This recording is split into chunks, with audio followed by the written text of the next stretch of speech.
Hi, this is Stuart Katz, and as we continue to live through the coronavirus, many it's a very, very stressful time for many of us, with governments all around the world and media, social media, print media, the TV sharing continual updates throughout the day, throughout the night of the fair and the unknown.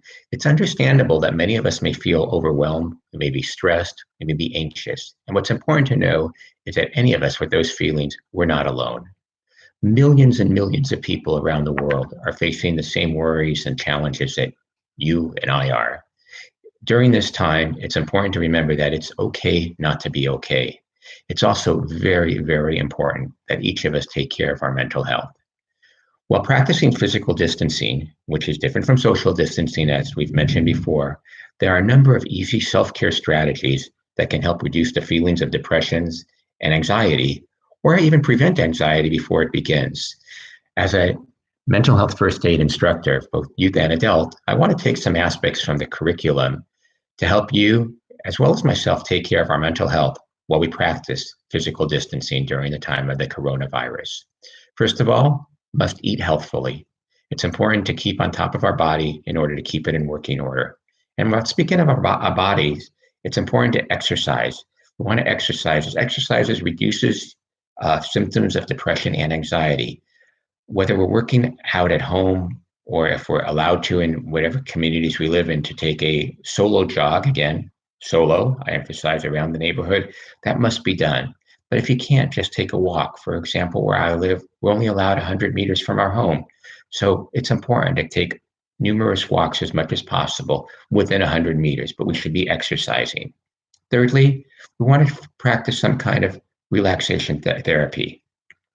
There are various exercises that can be found online. There's YouTube's. You can just Google focusing on exercises which help reduce tension, relaxing muscle groups, and it helps us focus voluntarily when we're feeling overwhelmed, stressed, or anxious. Fourth, let light in. For some people, increased exposure to light can help improve symptoms of depression. If you can, during the day, keep the shades in your house open and let natural sunlight in, even if you can't be outside. It's very, very important. Fifth, be kind to yourself. Give yourself the same compassion as you would to a friend. Sixth, stay connected.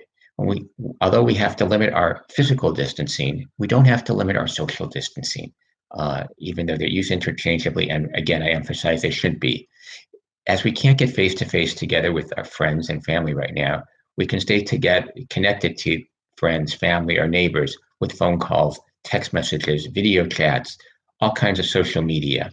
And if you're feeling lonely, sad, or anxious, reach out to your various social support networks, whatever they may be. Don't hesitate. Share what you are feeling, and at the same time, offer to listen to friends or family members about what they're feeling.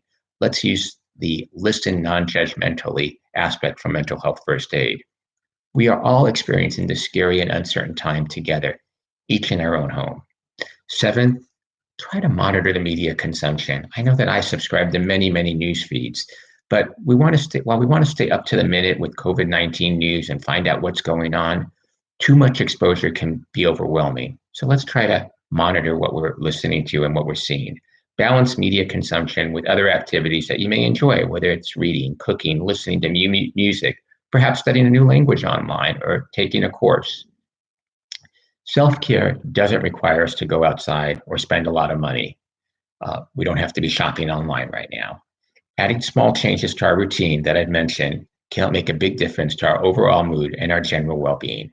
And I want to thank you for choosing to be the difference. And remember to practice self-care with mental health first aid. Have a great day.